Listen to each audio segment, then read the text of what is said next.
Hello, everybody. I'm John McFarlane, Head of Creator Engagement here at Rare, and welcome to the all-new Sea of Thieves podcast. That was like a very American all-new, but like all-new Sea of Thieves podcast, where we're going to be joined by some familiar faces from the last podcast and some new faces. So let's start with a new one. We've got Christina McGrath, who's Head of Community here at Rare.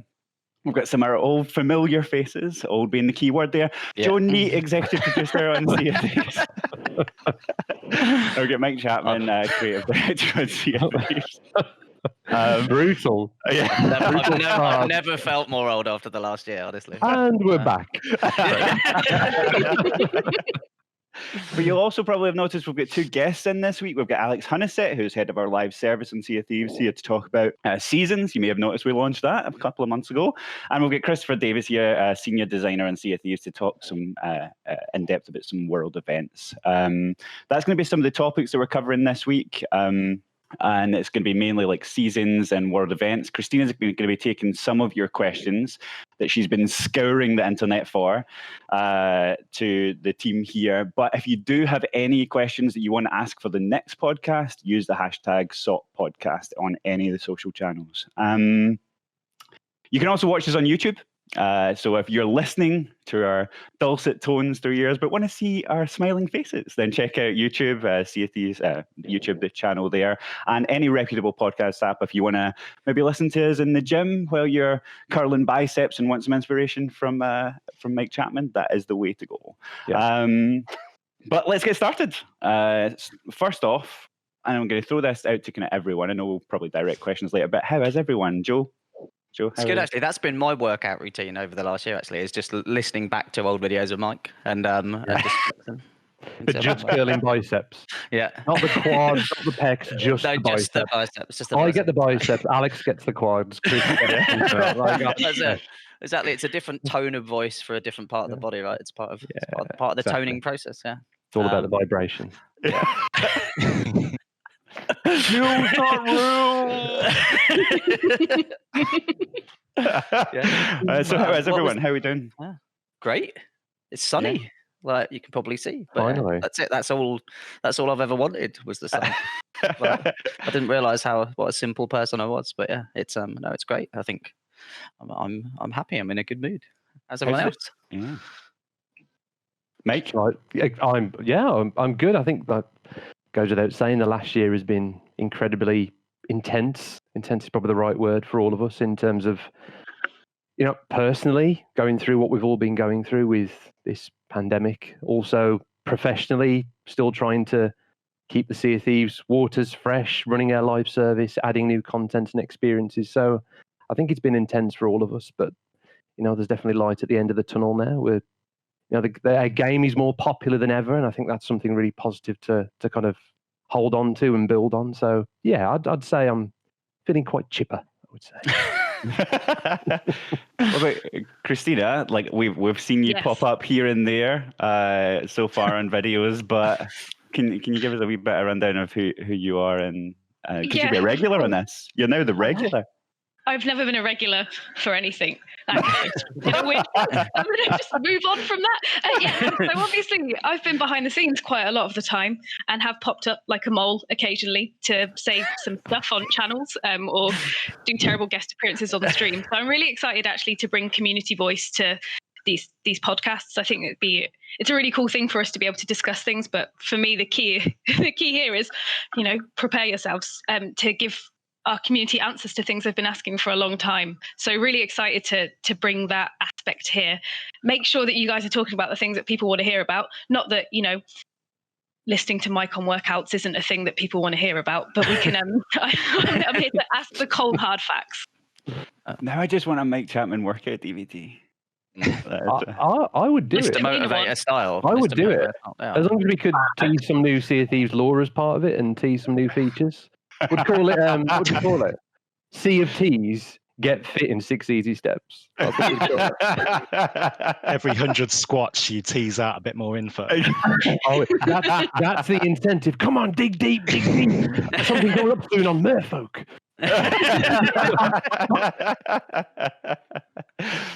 Alex, I mean, I don't think, did we ever have you on a weekly stream? Were you No, I on managed to avoid them successfully for my time at Rest thus far. So this is my first time in front of camera properly Very after nice. lurking behind the scenes for a while. So yeah, it's exciting. It's good to say hello to the community via camera as well, or podcast, whatever. But yeah. Right.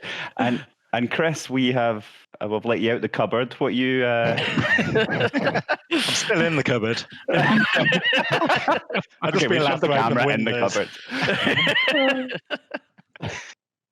Yeah, I'm good. Kind of as Mike and Joe said, it's been a tough year, but I feel so fortunate that we've had Sea of Thieves to work on, like to throw ourselves into. But you get so inspired and so buoyed by the enjoyment we're seeing the community get. Like, and I think it's been a pleasure to be able to kind of grow our game at this time for the community when they really needed it. So yeah, that's been an absolute inspiration the past year. So yeah, really good. How are you doing, John?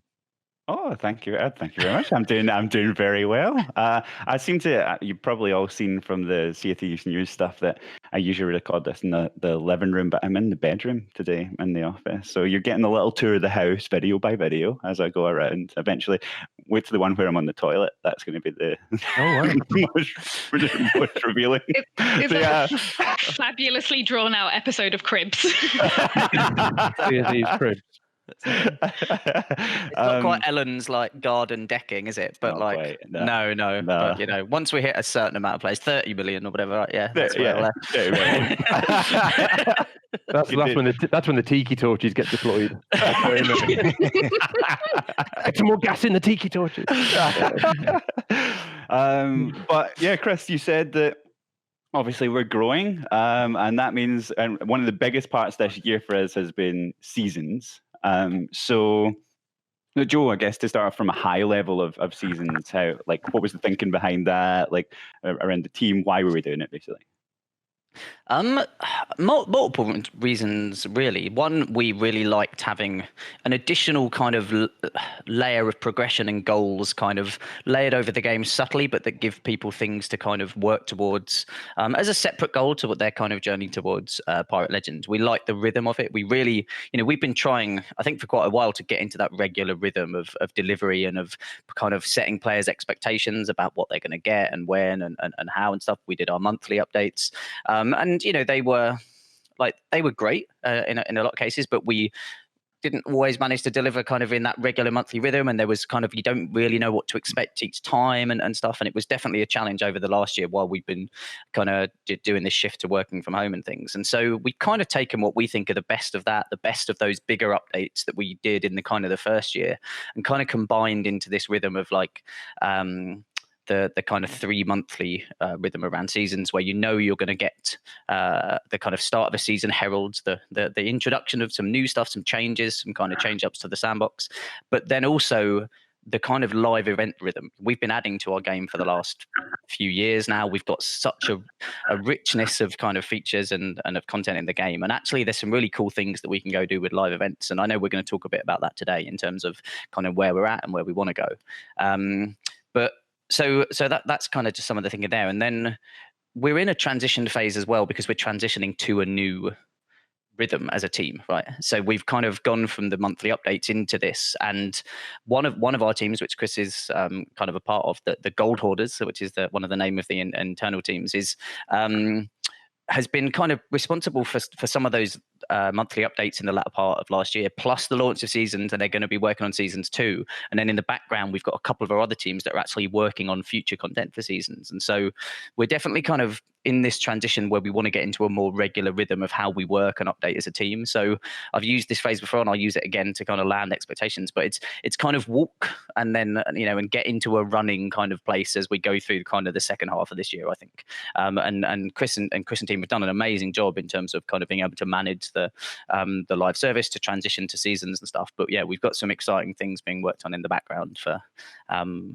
future seasons. It's going to be an exciting year, as I've talked about. Our biggest year yet, I think, is the oft quoted promise from a throwaway tweet. So yeah, but yeah, that's kind of where my head's at on season.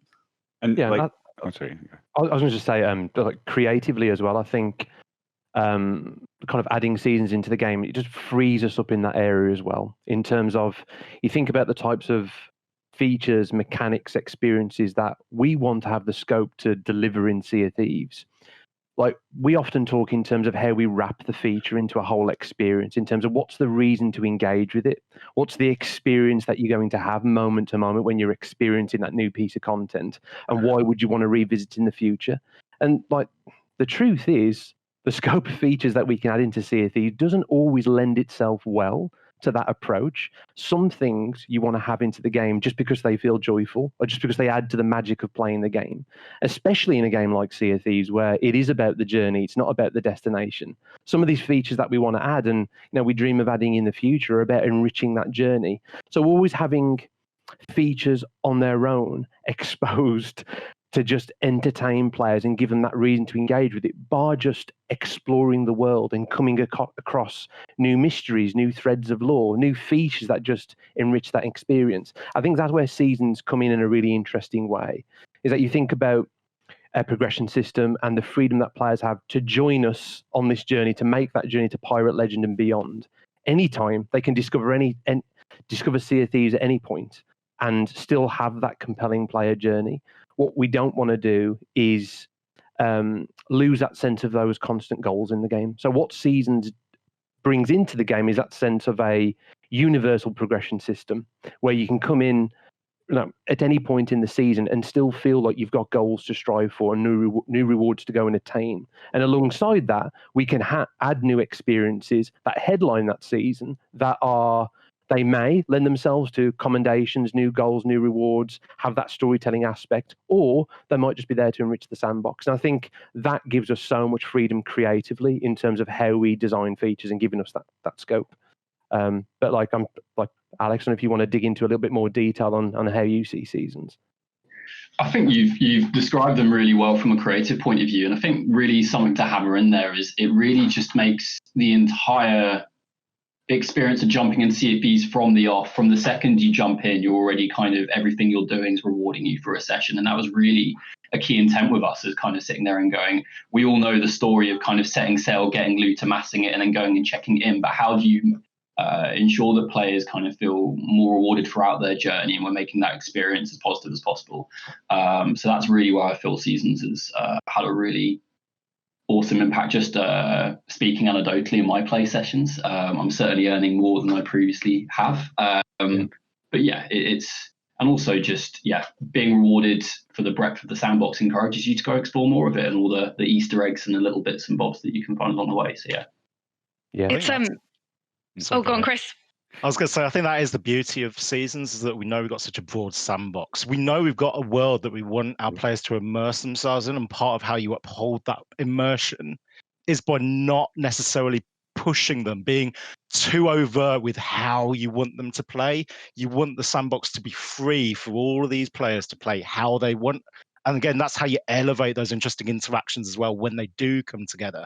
You get these interesting, there could be clashes in terms of what they're out to do. There could be collaborative, but that's how you never know what you're going to get when you encounter another crew as well. And the beauty of the Seasons design is it's like an umbrella that sits over all of these different motivations of play. No matter how you want to play, you are getting this tangible sense of progression across the season towards these great rewards that players want to hit throughout the season. We are not overly steering any particular type of play. So we get to maintain that Sea of Thieves joy that we've had prior to seasons coming in. I think it's beautiful. We should let him out the cupboard more often. That was it is. No, it's like not superseding the trading companies. It's about sitting elegantly alongside, like the trading companies, in terms of the physicality of the loot that you pick up. It's critical in our sandbox that those things remain vulnerable to loss. That's what generates the stories. That's what generates the encounters before players. Everyone's heard us say that time and time again. But I think where seasons come in is rewarding the things that so far, as part of developing this game, have gone unrewarded. The things that make you feel good when you play Sea of Thieves, that are just a footnote. Now we're actually stepping in and rewarding them, but without basically stepping on the shoes of the trading company, so that those powerful stories can still occur. Those things are still vulnerable to loss, but the balance of loss is just a little bit more in favour of the players. I think it's a nicer balance overall. And that was a really interesting challenge about it all, right? Is we obviously had this pre-existing progression system that we had to kind of figure out how we were complemented and contrasted against. And just, I feel Seasons has hit that really nice balance of throughout that play session, and still, loot is really the end goal, but it's how you make those sessions feel more rewarding. It's been an interesting challenge to figure out how we get that balance and how we make each play session feel right. But it's something we're continuing to evolve, right? But, Yeah, absolutely. Joe, you said you used the kind of phrase of like starting to like walking and then into running, but I would probably put this to both you and Alex of we are walking, but we are at the same time learning from seasons. Like season 1 was very much like a learning exercise for us as well. Is there anything that's come out of it that we go like, oh, like yeah, that really stuck out, or what's went well as well from it? Alex, take these. Alex is your man for learnings and data and insights. Yeah. I love it. So no, Seasons has been really interesting, as we kind of touched on the idea of us kind of rewarding broader play sessions as opposed to just kind of that end play session. Certainly we're seeing folks end up playing sandbox, which is a great thing to see. Folks are turning up more regularly, which is great. But really, I guess the interesting thing that we found from Seasons is speaking openly. Like we know the kind of patterns of play that people show. We know how kind of people come and interact with our game, be it how they're actually playing in their sessions or how frequently they're turning up. And Seasons has certainly allowed players to turn up for more bite-sized chunks if they want to. I'm going to dip and do some fishing and level up through Seasons in a way that I previously wouldn't have. Right through to kind of those bumper sessions if they don't manage to catch in their loot or they come up against a Reaper. Like that may mean we don't see them for a while, but they're actually still coming back because they've still got that progression. So it feels like we're actually doing a much better job of rewarding players no matter what happens, which has been really interesting. And that's something we're continuing to learn on and iterate for season 2, is like how do we then take those and make sure that we're adding to season's progression in a way that makes it feel even more rewarding, right? And that, as Joe's kind of alluded to with the walking and running, it's been a case of, we're learning from season 1 now while building season 2, but you'll start to see a lot of these kind of learnings start to kind of tease out in future seasons as well. There's only so much we can put in season to season, but you'll definitely start to see that evolve out, right, Joe, in terms of things we learned today kind of appearing not just necessarily in season 2, but then in season 3, season 4, and so on. Yeah, because like our development rhythm means that as we launch season 1, we're right already in the mix of developing season 2. We're kind of in the closing down phases of that. And so there's only so many learnings you can take in a small window, which are generally number tweaks and changes, right? And then anything that's a bit more fundamental will be something that probably folds into the following season. So you'll see changes we can make safely happen in season kind of 2, and then you'll see bigger changes kind of in season 3 and season 4 as we kind of move forward. Just part of that ongoing development rhythm. So yeah.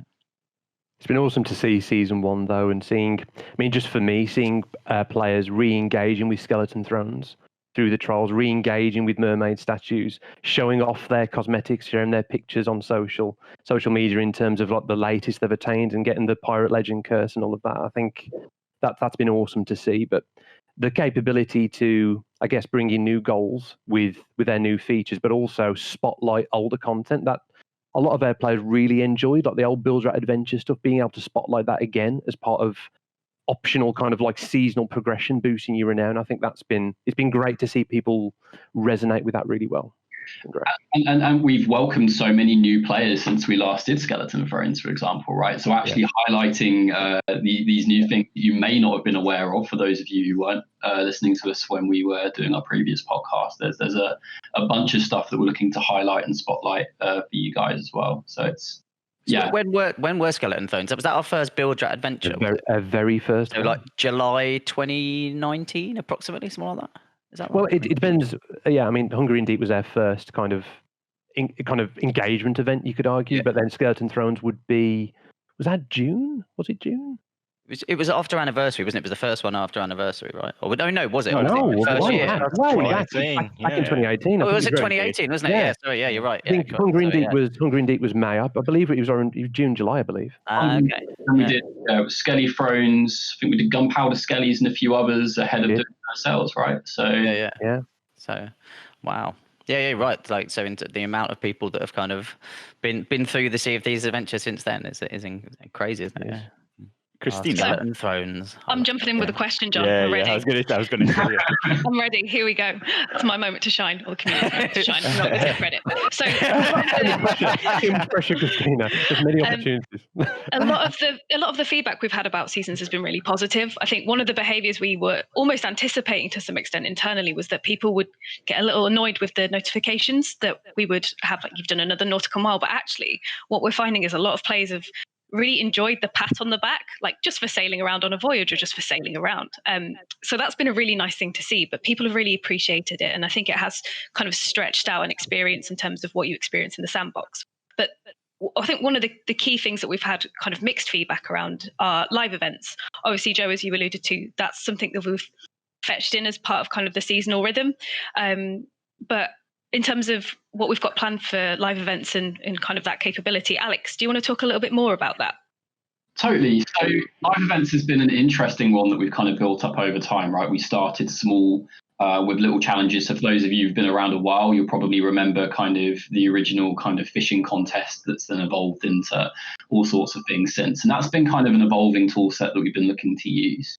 And kind of used to complement seasons. And as Joe spoke to, it's about giving a variety of things to do throughout a season.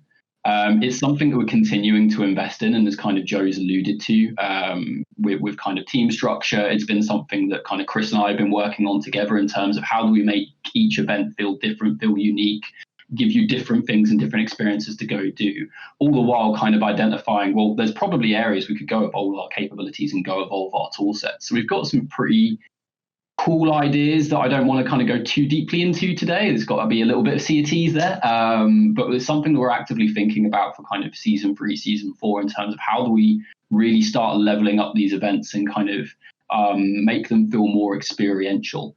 And really kind of inject that Sea of Thieves magic into them in a way that's kind of, right now, it's definitely looking to kind of reheat old content. And as great as Skeleton Thrones are to go do, for example, you know, I can imagine why that might get a little bit samey. But it's something we're definitely kind of looking at and exploring in terms of like, how do we make these feel really experiential and make them be kind of memorable moments that you'll still get your cool rewards for, but that's not necessarily the crux of them like they kind of make like they are today. Yeah, I think. I was going to say, is it worth as well for some folks out there who are listening, telling us the difference between what a live event is and what an in-game event is? Like, what separates that? Like, what are the tools and stuff that we're going to build there to make it happen? Because I think it's nice, like, separating those two things. Is this one? Alex, yeah. Sorry. Straight back at you. Cool. I'm not used to answering so many questions. So live events are kind of what we would describe as limited time events that happen for a period of in-world time. So right now, I believe we have Vault Raiders live, which is all about kind of diving back into gold vaults. And no doubt, and that's one that Chris has kind of worked on as well. So, in fact, Chris, did you want to talk about Vault Raiders as an example of a live event? I mean, yeah, I think at the ultimate highest level, I think we have what you might deem to be our traditional updates, which add persistent value to the sandbox. They grow, they enrich the world, whereas live events are a bit more transient. They are tweaking certain things. They are sending our crews to particular activities, knowing that by sending crews together, you might be creating, again, some interesting encounters, some interesting stories to tell. You're kind of giving players that extra little nudge in terms of, again, we've got this great broad sandbox. There's so many different things to do. But hold on, players, if you do this particular thing during this moment of time, you get to earn these particularly exclusive rewards for this moment of time. And again, that little twist just can have a significant change in the feel of your gameplay sessions during that period of time.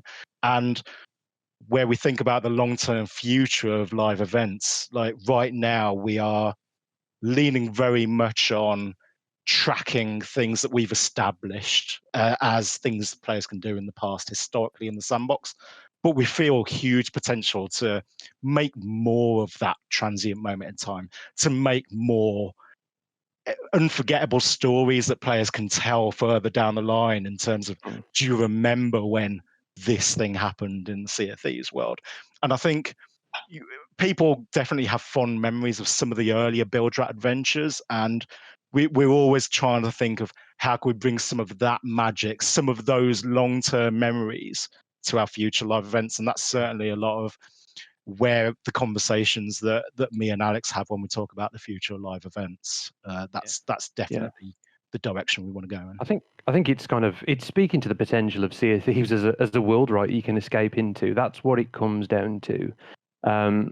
Players are part of that timeline, and these major moments, these moments in time happen. These in-game celebrations that bring people together. We've experimented with that a lot in the past. I mean, it's no mistake that we've used the language like Festival of Giving and like Festival of the Damned. It's about creating these moments in time that players remember. And I think the idea of having events in a world like Sea of Thieves makes absolute sense. I mean, it always has, right? The fact that every time you turn on Sea of Thieves, there's a new mystery to go and cover. There's a new experience to go and engage with. And I think a lot of people listening will remember back to a lot of the stuff that we've done with Voyages in the past in terms of bringing players together, showcasing gunpowder kegs or showcasing Reapers runs, or that was the tool set that we're using at the time to create those kind of in-game moments. And that's the kind of sophistication we want to get into our live events, and then go beyond that. That you're not the experience on offer is why you want to come in, because it's got from just like an elevator pitch, just from a one sentence idea. It's like, oh my God, that would be amazing to do in Sea of Thieves. And I also get the reward at the end of it. I think with the sophistication that we had, like some of that pressure does feel like it's more on the reward rather than about the adventure itself. But that's where we want to be in terms of sophistication of the adventures and the memories that we can create. And I think it's like, no matter what terminology we kind of use to describe what a live event is, I think like it feels so natural in the Sea of Thieves world that it's a real world with time and a calendar, and interesting things are happening week in, month in, month out, and that's the gap that we want to fill, and we're on that journey, but we'll absolutely get there. Yeah, I think it's amazing. I think the one key thing as well that kind of has been brought out from a lot of kind of community feedback is that there is a lot of, for want of a better word, generosity around the seasonal progression system. We've got live events with bespoke rewards. As you move through the 100 tiers, you get rewards at kind of every single point. And then obviously you've got the plunder pass, which layers on another level of rewards for those who've purchased the plunder pass. So I think in terms of what people can do and what they can be rewarded with, we're seemingly kind of have the opportunity for players to earn even more than usual, especially when you look at, John, things like you're doing with Twitch drops. So I think it's fair to say that Seasons is kind of not only sort of changing the way that people play and engage with the game, but like changes the kind of just amount of things on offer for people who want to really just dive into Sea of Thieves and pick as many parts as they'd like. And that was really important to us, right? Like in terms of the generosity and how we structured Seasons, it was very much around like, how do we make this as kind of player friendly and really focused around kind of rewarding as possible? So like when you talk about stuff like the plunder pass, like obviously that's indexed in a certain way. And we had lots of conversations about what the balance of that felt like and what was the rare version of that, what was the Sea of Thieves version of that. And it really was about like, how do we best reward the players and make that experience feel great for them while still giving them an option to get extra shiny stuff if they'd want to, but not making that kind of the focus of the season, which I feel like we've landed a really strong balance on as well.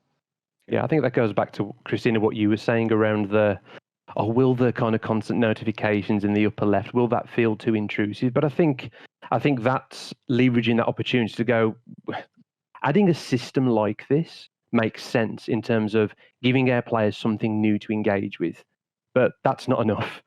How does that then make its home in Sea of Thieves? It's got to pay its dues in terms of how it fits into the experience. And there was an opportunity there to kind of change the game feel in terms of what it feels like to attain these little incremental baby step goals along the way. And I think that's the bit that I think beyond the kind of system, I think I'm really proud of, I think we're all really proud of, is just how it's changed the fundamental feel of Sea of Thieves. And exactly to your point, Alex, whether it's the seasons or it's the live events, like it's not okay to just do that. We've got to make it feel at home in Sea of Thieves and give it that Sea of Thieves difference. And that's something we're obviously continue to be committed to. It's all about valuing the players' time as well. We are so grateful for the time our players spend in the game, and I think like those notifications, they're reassuring to players. They're like, again, it's a broad sandbox of potential, and we want players to feel like anything goes, no matter how they want to play. We want to reward them for playing in that way, and those notifications help to a very large degree to reassure those players to be like, you know what, the session might not go to plan. You will encounter other crews that might not align with what you want to do. You may encounter a Kraken Skelly ship combo that kind of ends the session with less than what you thought you might get. But we are providing those reassurances that you aren't playing the game wrong. Like, just please carry on doing what you're doing, because it is a perfectly valid way to play. Yeah. Like we are creating a world of piracy, of exploration, of adventure, and however you want to experience that world, we want to make sure that you're happy doing so. And So I love that. Yeah. Yeah. It's like you're bottling up poetry here, Chris.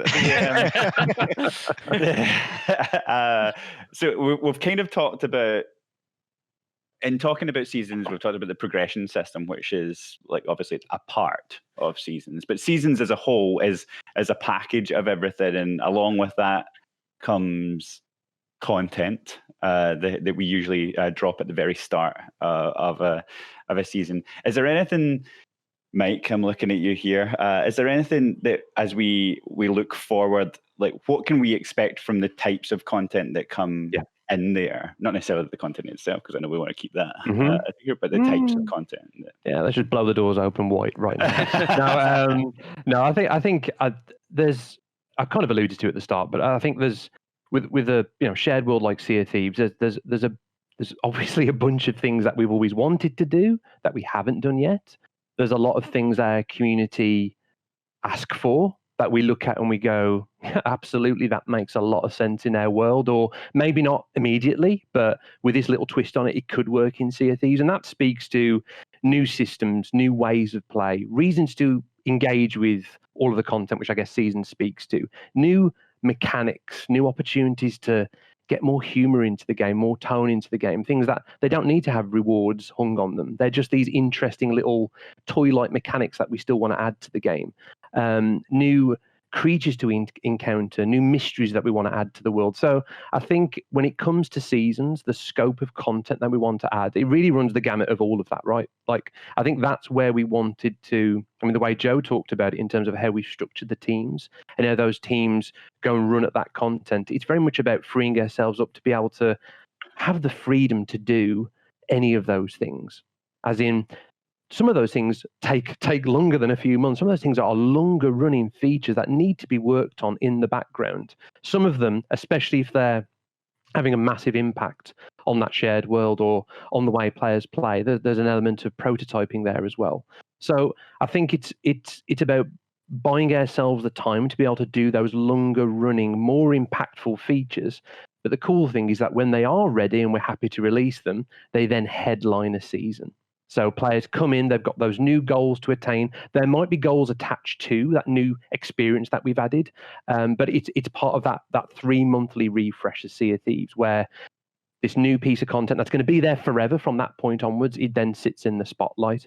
But in terms of where we are now, and as we look to the rest of 2021, there's, like, I will say there's like in all of those buckets of like different experiences and cool things you could do in Sea of Thieves, I think we've pretty much got an example of something in every single one, which makes me incredibly excited in terms of how it's going to change the adventures that you can have, build on the lore of Sea of Thieves, continue to build out that world, answer some of the mysteries that we've been teasing for many, many years in some regard. Like I've often, I think I described it once on a podcast as it's like figure skating. Like you've got all these narrative threads and we like to leave them out there to percolate for the community to speculate on, because that's the fun of working on a live service, right? You get to keep building the stories, but having to essentially double back on those things and then loop them in unexpected ways, that's the privilege, that's the joy of building a game like Sea of Thieves. So you're going to see us do all of that this year. And when you kind of you asked that question at the start about how we are, that's a bit that like makes me incredibly excited for this year on Sea of Thieves, in terms of giving people hopefully some of the stuff they've wanted for some time, but also hopefully completely doing something unexpected.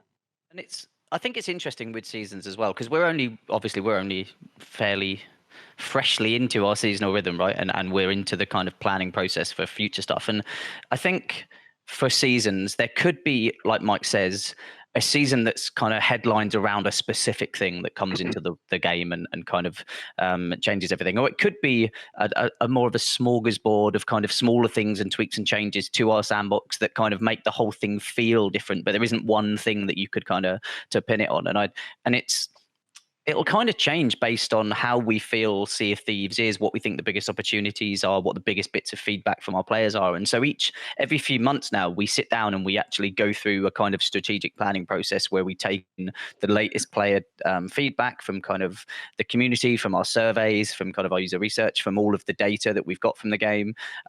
We sit and everybody comes up with their kind of one-pager ideas that they think can kind of go and tackle the biggest kind of opportunities that we have. We do a kind of voting, filtering process to go through. So we've done that already for kind of one of the future seasons a couple of months ago now, I think. And now we're already in that process for even the kind of the future seasons towards the end of the year and stuff. And it's actually always really interesting, right, to kind of because everything does change, right? Like we've introduced seasons, things have changed. And so it's like, okay, cool. What has changed? What has it done? What's been great? What new opportunities are there?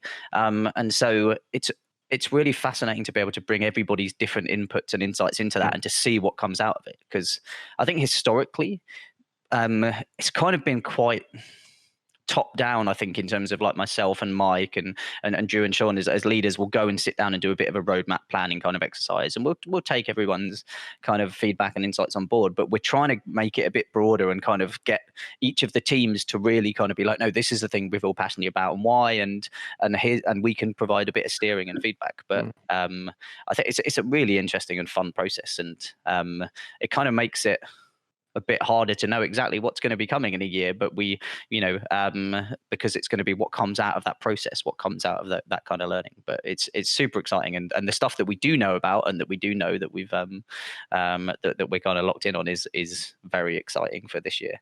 And as is the kind of backlog of all those one pages that haven't quite made the cut yet, right? There's some very, very cool stuff in that. I was about to say, like Mike kind of alluded to it as well, just the huge. But when, like, it barely feels like we got started in some ways when you look at how many things came out of that particular planning session. And that was so exciting for Sea of Thieves. There's just still so many things that are on the horizon, right? So many things that we can go do.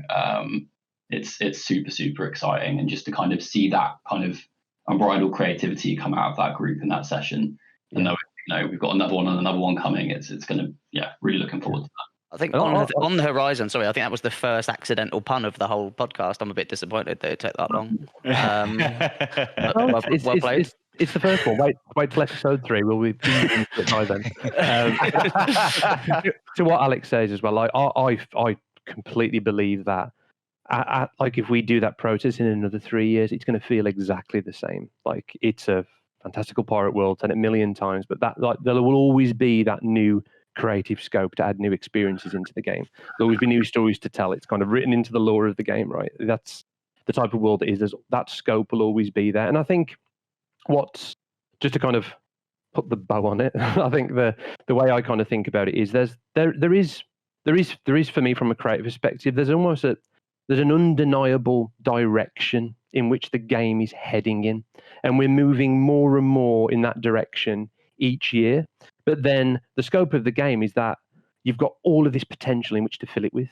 And I think that's where opening up broader to the team, going through that planning phase where everything is on the table. It doesn't matter what type of content it is. We should consider it. And if that kind of higher level direction of generally which way the game is going, if that stays true, then that's going to happen anyway.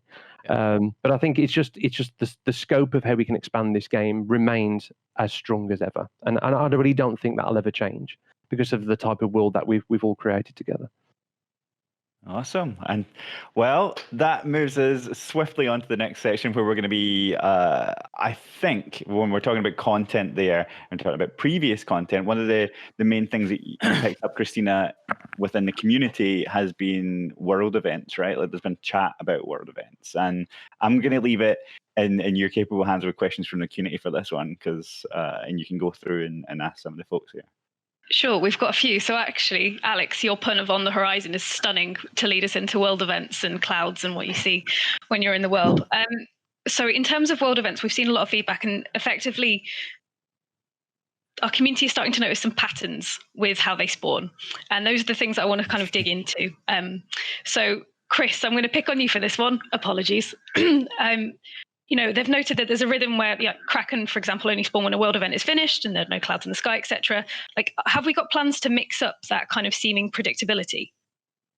I mean, that's good timing. Yes, it's something that we had also kind of identified on the team as an area that we definitely wanted to address, like world events all up. Again, when I talk about the breadth of activities for players to do and how we don't want to force crews together, like in a kind of a cheaty way.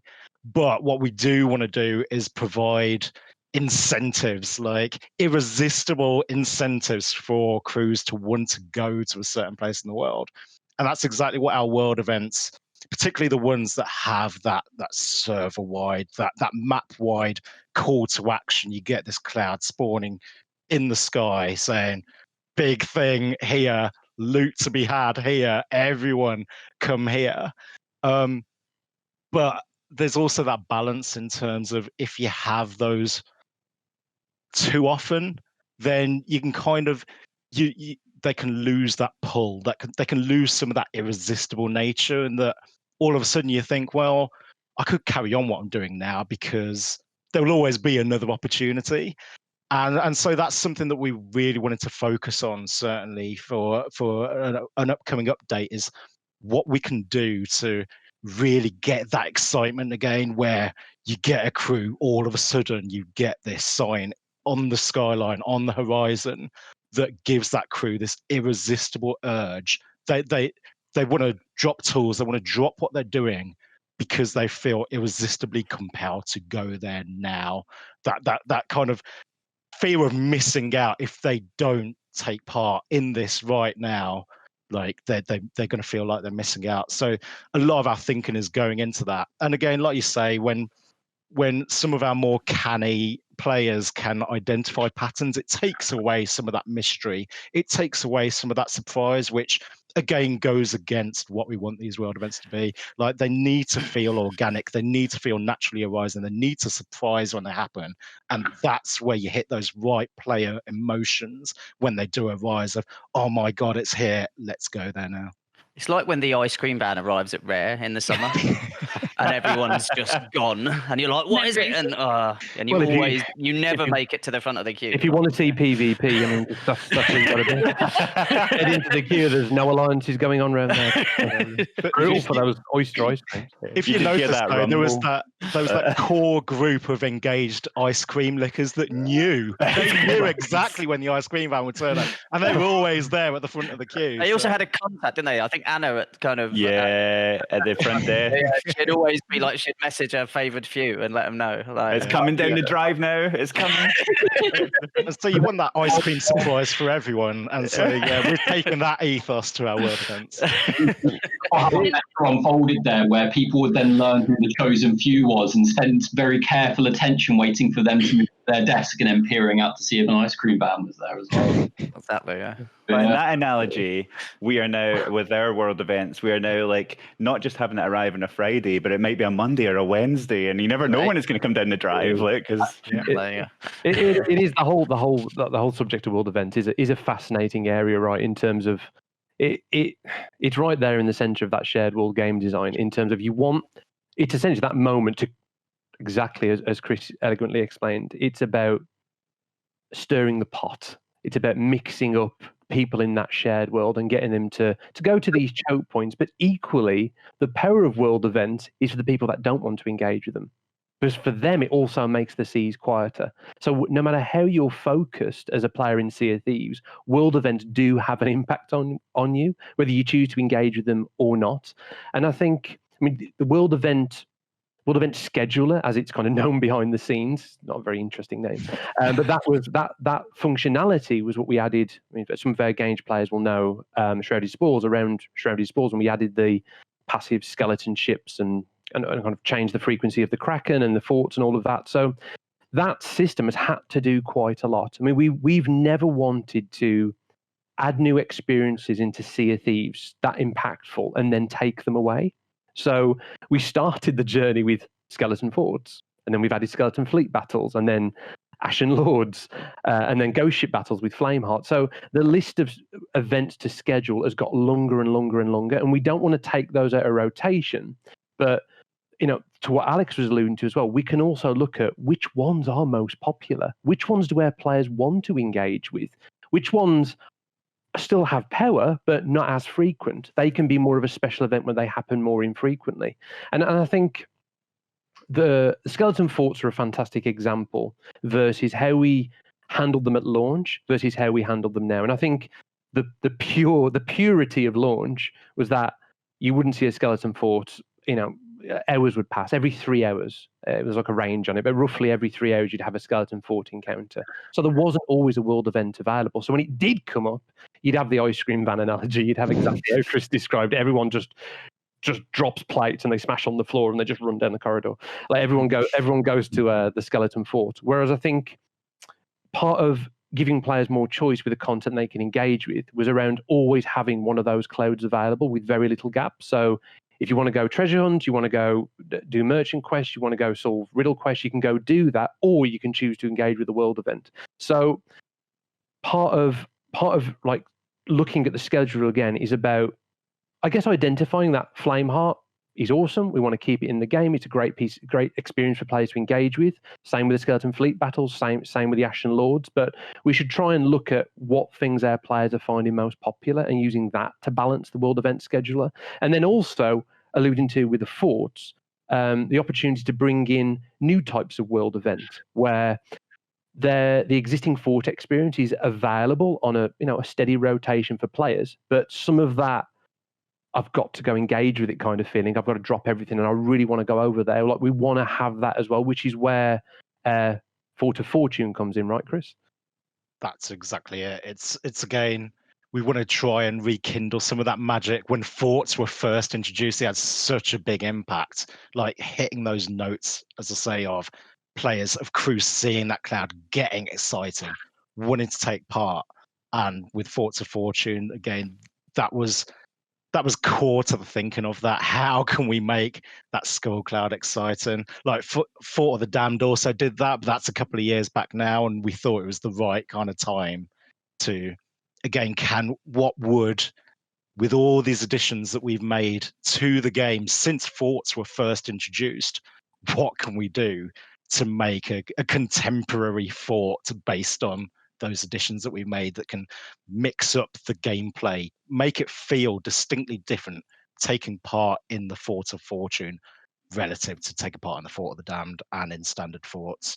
So that all of those areas have been our kind of core focal points, and yeah, it's something we're very excited about, and it's an opportunity as well for us to have another one of those moments where when you open the vault door, and again that wave of emotion hits you of a player. You've got the relief of clearing the fort, that satisfaction, but then that joy and that, oh my god, how am I going to prioritize this with just a vault full of amazing loot, knowing as well that other crews will be closing in as well based on that Fort of Fortune cloud.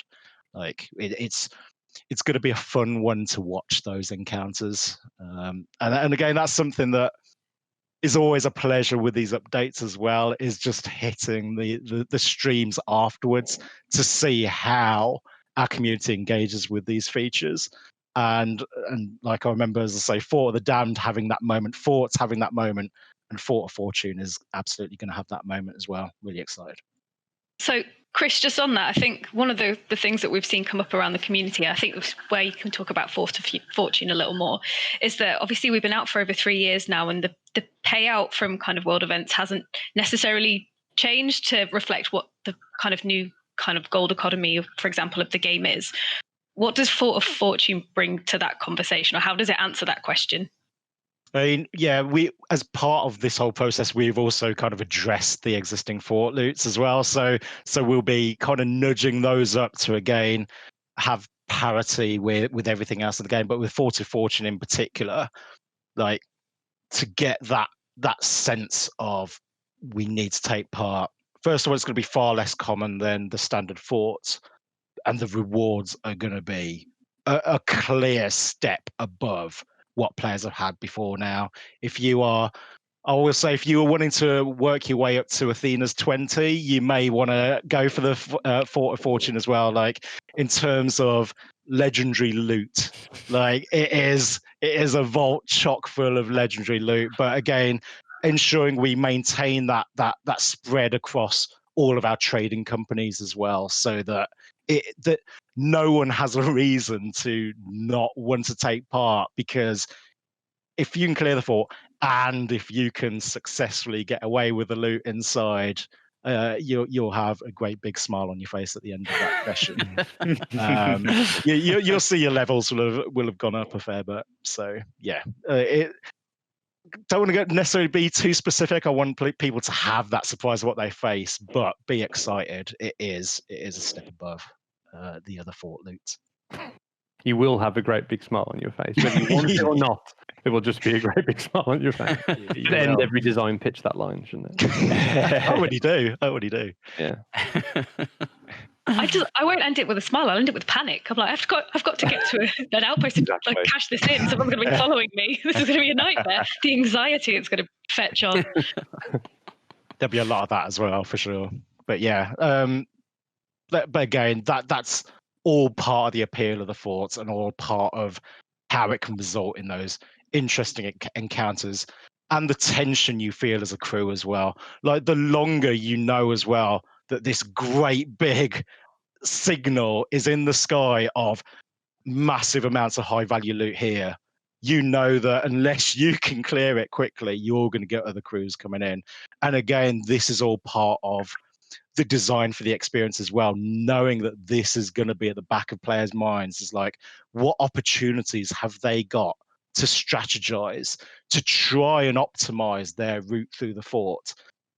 Again, this is something that our existing forts crews can do to some degree, but we wanted that bit of strategy to be again at the heart of this new fort experience. So definitely excited to see how our canny community can optimize their routes beyond what we've anticipated internally with our playtests. My favourite bit is the sound. It's something we've always wanted to do for a long time, but now there is a sound that can be heard across the world when the Fort of Fortune becomes active, and it's perfect in my opinion. This sound, it is like Hans Zimmer is in there and his little keyboard underneath the fort. It's just this chilling sound that just like heralds the arrival of this fort. So it's something we've always wanted to do, and like technically we've struggled on different features, but we finally got it working, and it's perfect for the Fort of Fortune. So you've not only got to look for the visual of the kind of huge cloud in the sky, you've also got that kind of sound, which is I can very tell cool. John's itching to do an impression of it, by the way. I was actually gonna do it. Do it. Do it. Come on, John. Come on. We can use it as the jingle. I need to. It's more like, oh. It's close enough. A little bit longer on it, but yeah. That wasn't quite as scary as the real one. Nah, I think Hans Zimmer did a better job. Pay good money to just have you, John, do all of the sounds for like a trailer. Just have you do all of them. Your skellies, your like cannon fire, your forts, Big the time. music over the top, each Yeah, instrument yeah. individually. Like. You promised it on the podcast now. It's going to happen. One question I did want to ask, and this is genuinely a question I do not know the answer to, so it'll be interesting. Do we consider skeleton, like roaming skeleton ships and or appearing skeleton ships and krakens and stuff as part of our world events manager? Is that something that happens there, or is it separate to that? It's the same. It's all governed in the same kind of scheduler, and that's part of the challenge, because I guess we call them passive skeleton ships, but the skeleton ships that just sail around the world, they are more like, I guess, conceptually like the clouds in terms of if you don't choose to engage with them, you're not going to get pulled into that experience. Whereas there's things like the Kraken and the ambushing skeleton ships that emerge out of the water, that's the definition of an emergent experience that strikes you no matter where you are. So obviously part of the challenge is we want the chance for those encounters to happen because it could lead to a really memorable story, but you certainly don't want them at the frequency of just having the choice to go and engage with the other kinds of encounters in the world. So that's really the kind of trade-off that we're balancing in terms of surprising people, but also essentially laying out a bunch of options in the world in terms of I can go do voyages, I can work on my season renown progression. There's options, visibly shown in the sky in terms of what I can engage with. And there's also kind of ships sailing around the world I can choose to ambush myself. So that's really the kind of trade-off and the balance that we're always wrestling with. Yeah. So just on that, Mike and also Chris, there's one event that obviously isn't necessarily dictated by the World Event Scheduler, which is the Fort of the Damned, which is player activated. One of the questions that we've seen come up quite a lot is, do we have plans for additional kind of player activated emergent events, or is this something that we kind of want to keep special to Fort of the Damned or use in a slightly different way in terms of the technology? Like, what's our thinking around player activated events that draw people to a certain place on the map? I'll do my version and then Chris can jump in. Like Chris will know as well. We've had designs for this kind of thing in the past, and I think timing just wasn't right in terms of when we wanted to bring them in, especially with bringing something in as impactful as the Fort of Fortune, Fort of the Damned. And like you say, Christina, the magic of that and why it's unique is that there's a high bar of entry in terms of what you need to prepare in terms of the Flames of Fate and having the ritual skull, but the fact that it's controlled by our players. Players are essentially creating emergent events for other people in the world. That's the power of them, and we've always loved that idea. But essentially the setup of the Fort of the Damned around taking a ritual skull was almost like that is what governs the type of experience you're going to have. So we don't have any plans around that at the moment, but part of the way we developed the Fort of the Damned was around, could potentially there be different skulls that you could put into there that would give you a different types of experience, but also across the world, more examples of player-created emergent opportunities. I think that's something that you don't see in other games to the way we could do it in Sea of Thieves. So it's definitely an area we want to explore more in the future. Yeah. I don't know if you can sidestep around some of the stuff we did in the past, Chris, without giving too much away. Well, I think it's almost like your figure skating analogy again. Is that we knew we had the ingredients with the Flames of Fate and the ritual skull as a device that is kind of color coded as well. Like we have left the door wide open for when we do loop back around. But there's still so many other things that we can't help but address. But again, the whole player generated moment that kind of feeds into a lot of the other things we design. And so to go back to Reaper's Bones, when we were doing Ships of Fortune, and basically the Reaper's mechanics of the Reapers always appearing on the ship map. The Reapers, if you vote to become a Reaper, you are becoming an impact on the server that players can choose to engage with, players can choose to avoid. And then that extra step of when they hit maximum grade, they can see every other emissary location on the map. So if you're sailing as an emissary, you see that there's a grade 4 Reaper, you can choose to actually try and get the advantage to tackle that Reaper before they hit grade 5, before you become the mouse that the cat chases. You've got a chance of actually heading that off. But then again, when we were designing Reaper's Bones, we spoke about a grade 5 Reaper ship being a server boss battle, a player boss battle, and so it's great kind of instincts, great sentiment to talk about player generated events, but rather than rinse and repeat and the same kind of thing, we just try and find other ways to weave in that kind of sentiment into what we design out where it makes sense. Nice. Awesome. I'm loving the search engine optimization terms you're going to be putting in for this, by the way. It's like it's ice cream, it's figure skating, it's Hans Zimmer. What else is going to be going in? The word cloud. The word cloud is Yeah. really confusing, isn't it? Even more than the old podcasts. Starters, you mean to go on? Have you any more questions, Christina? Have we rinsed you? Let's have a wee look, shall we? No, I think we've covered absolutely everything we kind of wanted to cover. I think, Mike, one of the other questions I wanted to fetch to you was, Ashen Lords, Skeleton Fleets, etc. They've been super popular additions to the game this past year, but do we have any plans to mix it up potentially with new types of world events? But you touched on that a little bit earlier. If you would like to elaborate more now, you're more than welcome to, though. Yeah. I mean, I guess again, I did talk about it earlier in terms of the scope of experiences that we want to add, and I think part of revisiting the world events, revisiting like we're doing at the moment, is around just making sure it's an accurate reflection of what players are excited by. It reflects the inflation of our game economy, and since we've added emissaries and reapers, which was obviously completely deliberate in terms of giving people more opportunities to earn gold, bringing the world events basically up to spec in terms of what they need to offer players. I mean, that's really because we want to keep them an exciting part of the game, and in the future, absolutely, we'll continue to look at new world event opportunities and ways we can use world events to introduce completely new pieces of content that may exist in the game elsewhere as well, but they are celebrated as a world event. So yeah, without giving too much away, it's something that we talk about a lot in terms of it's part of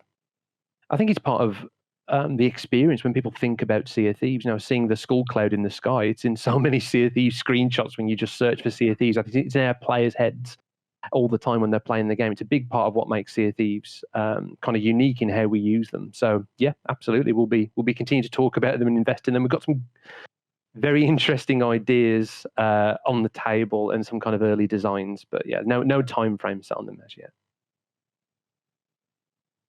Nice. Perfect. The, All the grilling. That wasn't too bad. I mean, the other thing to say as well is maybe we have been a little bit more evasive in terms of Sea of Tease on this podcast. But if you do want to get a more involved Sea of Tease, like we've paid off Duke. Duke is out there in the world now, and he's taken on the mantle of being the Sea of Tease guy. So if you can find Duke somewhere in the world, maybe he'll give you some little insights on what might be coming in the future of Sea of Thieves this year. He's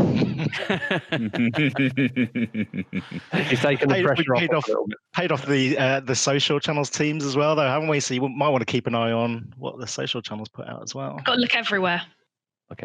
Hints are everywhere, or are they? Who knows? Who knows? And also look under the fort for a tiny Hans Zimmer. He will be there.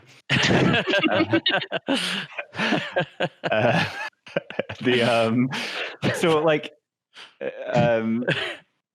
I've lost my train of thought now. Thinking about By the way, this is how we talk when on the team. This is not a podcast special. This is how we talk. We don't use academic buzzwords on the team. We just pick a relatable term. So, get a bit of Hans Zimmer in there. He's down there with his organ. You've got to find him. Like that's how we talk. That's how we talk on the team. So if anyone overhears the design team's conversation, they can relate to it because people like Batman Begins, I guess. That's the Easter egg that everyone's been trying to find but hasn't found yet. It's just a tiny Hans Zimmer. Yeah.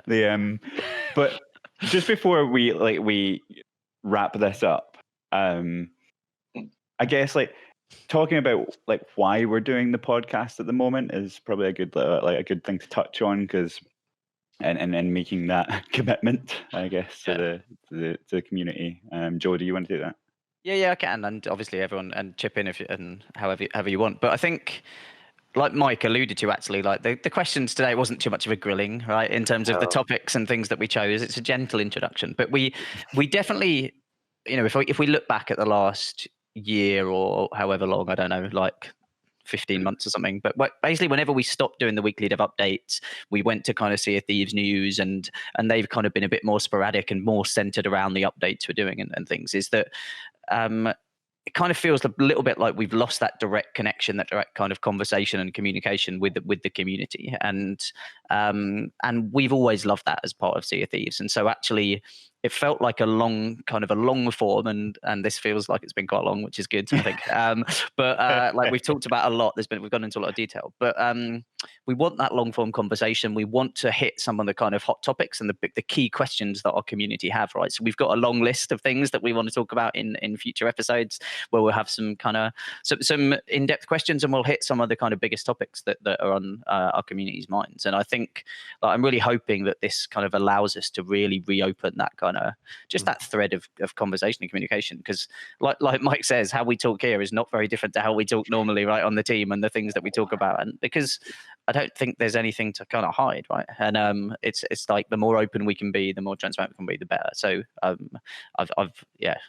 really enjoyed just getting back into this with them. I think it's great. I think it works even from kind of home, and it's great to see all of your lovely faces as well. But yeah, that's kind of my perspective on this. Christina, I don't know if you. Yeah, I guess from my perspective, we've been so good in terms of being forthcoming with what's happening inside the game, what's coming to the game, how you interact with that. But we have a whole host of questions that we just have almost left a little unanswered or danced around for the past however many months. And really, for me, making sure this podcast is obviously like relevant and topical, but slightly update agnostic, in that we can go back and discuss, pain points for our community. Joe, as you mentioned, things like hit registration, which we know is a super hot topic, and other bits and pieces like that, exploits or whatever you might want to touch on. This podcast is a space for us to explore those with some nuance and with that detail, rather than it just be a tweet which doesn't have that nuance, or something that happens, 20, 30 seconds of Sea of Thieves news. This is a really nice space for us to, with humor and insight, go into those topics that we haven't addressed in any kind of great detail for a little bit of a while. So that's what I love about this. It also means that, we're going to get to introduce more faces to our players. Seeing Chris and Alex guesting here, you won't be the first guest, so hopefully we'll have you back, but we'll hopefully rotate and just remind people of who the studio are and the faces there as well, because it's been a long time since we've all been in together, and it's a long time since we've all shared nice pictures of like the grounds and our dogs and us at our desks. This gives us another way to be able to do that. No, I absolutely agree. I think part of, I'd say some of my best memories, and there's a lot. I'm privileged enough to say there's been some fantastic memories, obviously, creating this game, and we're still forming new ones that we'll always remember. But I think some of my favourite memories have been, when we've had the opportunity to go to conventions or shows and talk about Sea of Thieves, and we're there to talk about the latest piece of content or talk about the process of creating this game. That's cool. That's cool, as you'd expect. But for me, like, I forget about those bits. They're gone. I can't even remember what we talked about on stage sometimes. The bit that sticks in my mind is the hour, the 2, the 3 hours afterwards, where we get to see people that play Sea of Thieves, and we get to just talk openly, it's not about a message. It's just talking about this is who we are. This is what we value. This is why we made those decisions. Because I think it's just part of life, right? Not everyone is going to agree with the things that we choose to do and the content we choose to build and in what order we choose to build that content. But I think the podcast and having that one-to-one connection with our community, it's all about, for us, allowing people who love Sea of Thieves and enjoy Sea of Thieves to see what is that thought process, what are the principles that guide the decisions that Rare make, what's the truth behind the lovely videos that we put out, which are there to kind of land something specifically, and they're wonderful. But what's the reality behind it, and who are we, and what do we stand for? What do we think is important? What are we trying to say with Sea of Thieves? And I think I know Joe has. I'm sure we all have. I've missed that. I've really missed that direct connection with our audience, because that is the 50% of what makes Sea of Thieves special. It's special because we've tried to do something different with this creative experience, but it's been an experience that we've built with the community. They've been on the journey with us, and that one bit that we've been missing is the chance to have as Joe says, that long form conversation, the chance to just let it breathe and explore the why behind it all. That's it. So yeah, it's great. Glad we're all back again. Yeah, it's been awesome to get this back on the road and drag it out of the ferry where it's been crying in the corner for the past 2 years. But we hopefully it won't be too long before we're all back in the studio and we're all round the table again together, because that would be very nice. But yeah. What? No. Before we go, come on. Okay. I can't believe, unless I missed it and I was tuned out, which is possible. Like, like we haven't acknowledged the fact that we just won a BAFTA. Like everyone on here is now BAFTA winning. We didn't even mention it. BAFTA winning, like before each of your names. That's how you should have introduced everyone. John. BAFTA winning, Chris Davies. BAFTA, like, but in all seriousness, like that, it's amazing. Like it's amazing recognition, amazing, and it was so unexpected. Like even just the fact you had to record a video not knowing if you'd won, and we just assumed we hadn't, so we just had some fun. But like such great recognition, especially for the last year. Like everyone said at the start, right? Like it's been a tough year. The kind of the game almost and the community and everything kind of keeps you going, like keeps you motivated, like Chris said. And to be recognised, I think that Sea of Thieves has been a place for people to escape and to kind of connect together, and for all the team's work is incredible. So congratulations to you, congratulations to the whole Rare team, and obviously all of our community as well, who are all part of this grand adventure. But like it's awesome, isn't it? And well done in the acceptance speech. Yeah.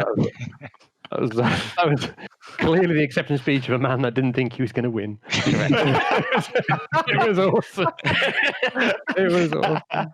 It was really good. It is. It's one of those things where maybe we don't stop and celebrate things like that, because we're always looking to the future. It's never about the past. But a lot of, I mean, I'm sure for all of us, so many kind of pent up emotions of, getting recognition like that and seeing Sea of Thieves in that particular spotlight is absolutely mind blowing.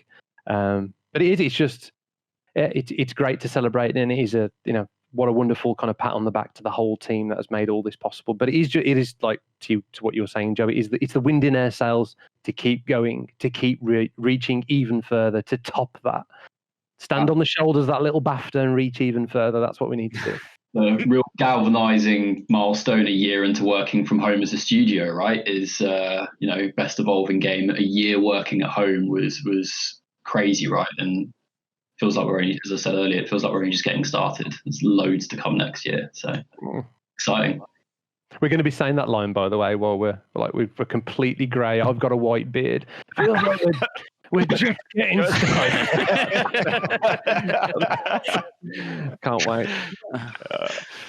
Well, there we go. Well, after that one, it's just left for me to say goodbye and thank you very much to everybody who's watched or listened. And remember, if you have just been listening to us while working out on those biceps, then you can head over and watch our faces on YouTube. I think we'll probably be in glorious 4K on there, and then that'll be compressed into Teams quality, and you'll get to see us all in our blocky faces from there. But I love the way the sun's been creeping in on you throughout the whole podcast. I'm not going to lie, my right shoulder is frying right now. And part of the reason why I'm definitely hurrying through this episode. I can feel it burning. Add that to the list of confirmations for this podcast, like John McFarlane, not a vampire. The 4-4 June and the rebalance world events, and not a vampire. Despite his pale, sweaty complexion, not a vampire. Yeah. Yeah, thank you for everybody joining, and thank you to everybody on here for taking the time. I know everyone's super busy getting everything exciting ready for this year, exciting stuff ready for this year that's coming. But yeah, thank you again, and we will catch you all next time. Remember, if you want your questions to be answered on this, go onto any of the social channels, really, and let Christina go find you with the hashtag SOT podcast, SOT podcast. I just made that up before the show, so please use it, and I'll be proud. Very proud, very, very proud. And thank you very much, and I'll see you all next time. Goodbye. Thank you very much for watching. Remember, if you liked what you saw, then there's a wealth of content already on our channel, and there's lots more to come. So subscribe and click that little ship's bell for all those notifications. Cheers.